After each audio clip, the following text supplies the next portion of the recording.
আজকে আমি সজনে ফুলের একটা পকোড়া বানাবো। এখন সিজন চেঞ্জ হচ্ছে, যেমন গরম থেকে বৃষ্টি বা বর্ষা হচ্ছে, মাঝে মাঝে আবার গরম উঠছে। এই সময় না ভীষণ পক্স, তারপরে অন্যান্য ভাইরাল ফিভার ইত্যাদি হয়। সেই জন্য এই সজনে ফুল এবং সজনে পাতা, সজনে সব কিছু ভীষণ ভালো শরীরের জন্য। এগুলো খেলে না ওই সব ভাইরাল ফিভার বা ওগুলোর থেকে প্রোটেক্ট করে, অনেকটা ইমিউনিটি স্ট্রং হয়। তো আমি কীভাবে বানাচ্ছি আপনারা দেখতে থাকুন, সাথে থাকুন। প্রথমে আমি একটুখানি বেসন, একটুখানি রাইস পাউডার, একটু সল্ট, একটু জিরা পাউডার, একটু মির্চি পাউডার সব কিছু অ্যাড করে নিলাম। সঙ্গে একটু গরম মশলাও দিয়েছি।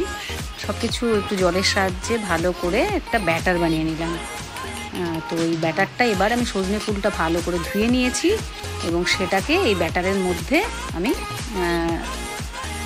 মিশিয়ে দেবো আর কি। ভালো করে মিশিয়ে নেব। ভালো করে মিশিয়ে নিয়ে তারপরে এটাকে দিয়ে একটা পকোড়া বানাবো। প্রথমে কড়াইটা গরম করে নিয়েছি, তারপরে একে অল্প একটু তেল দিয়েছি, মানে ভীষণ কম। এটা ডিপ ফ্রাই একদম হবে না, মানে মোটামুটি কড়াইতে যাতে লেগে না যায় তেমনিভাবে অল্প একটু তিলের তেল দিয়েছি আমি। আপনারা অন্যান্য তেল ইউজ করতে পারেন, আমি তিলের তেল ইউজ করি, এখানে সেটাই ব্যবহার করেছি।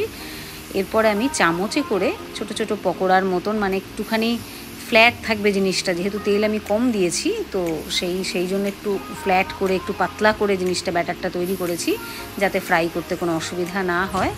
তো সেইভাবে আমি 4টে পকোড়া এখানে দিয়ে দিলাম। তারপরে কড়াইটাকে একটু ঘুরিয়ে ঘুরিয়ে না, যে মানে তেলটাকে একটু ভালো করে সবটাই যাতে ভালো করে তেলটা যায়, তো সেইভাবে একটু ঘুরিয়ে ঘুরিয়ে নিলাম। তারপরে এটাকে আস্তে করে পাল্টে দেবো। দেখতেই পাচ্ছেন ধীরে ধীরে এটাকে পাল্টে দিয়েছি এবং ওপাশটা খুব ভালো মতন ফ্রাই হয়ে গেছে, আপনারা দেখতেই পাচ্ছেন। তো মোটামুটি 2-3 মিনিট 4 মিনিট মতন লেগেছে। আমি কম আঁচেই করেছি, এটা ইন্ডাকশানটা অনেক কম করে দিয়েছিলাম। তারপরে আরেকবার আমি পাল্টে নিলাম, দেখলাম মোটামুটি হয়ে এসেছে। যখন আর 5-7 মিনিটের মধ্যে আমি এটাকে একটা প্লেটে তুলে নিলাম।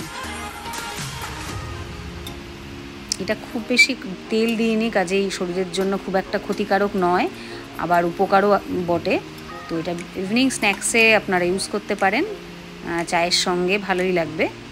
আর এটার সঙ্গে একটুখানি আমি চাটনি বানিয়েছি, সেটা আমের সিজন চলছে, তো কাঁচা আমটাকে আমি একটুখানি ঘিষে নিয়েছি, ওটাকে ভালো করে। তারপরে ওর মধ্যে একটু মাস্টার্ড সিড পাউডার আগেই করে নিয়েছিলাম, একটুখানি বিট লবণ বা সল্ট, তারপরে একটু মির্চি পাউডার, একটুখানি ব্ল্যাক পেপারও দিয়েছি, দিয়ে ওটাকে মিশিয়ে নিয়েছি। আপনারা কাঁচা লঙ্কা ইউজ করতে পারেন। তারপরে এটা চাটনিটা ওখানে ইউজ করেছি। এটাও ভীষণ উপকারী একটা জিনিস। তো দুটো মিলিয়ে তৈরি আমার হেলদি পকোড়া বিকেলের জন্য।